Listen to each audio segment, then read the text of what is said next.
One of the things that needs to happen is that we need to share our knowledge across programs. So one of the issues for special education is that oftentimes personnel don't have a grounding in second language acquisition, the role of the native language in a child's development, how culture plays a role in student performance, and how they respond to instruction. So we need to get that information, share that information with our colleagues in special education. And so when a child has a disability, it's not unusual for special educators to think that they need to provide instruction in one language to build strength in a language so that the child can make progress.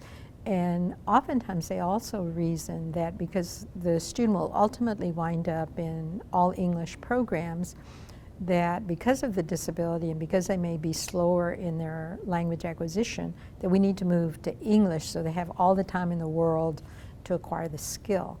And while that makes common sense, there isn't a research base that supports it, because what we know is that you have to have strength in one to build strength in the other. And so it's akin to telling a monolingual English-speaking parent, your child hasn't learned to read, he's in the second grade, we've done everything that we can to help him acquire English literacy skills, it hasn't worked, so we're going to try German.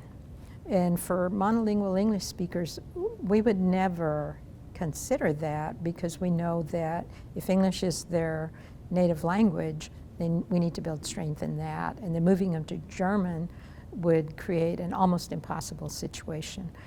What people don't realize is that the same is true if you're a Spanish speaker, for example. So if you have a disability in Spanish, and we've provided instruction and we can't close that gap in the language that you understand and speak best, it's going to be very difficult to do it in a language in which you have limited proficiency.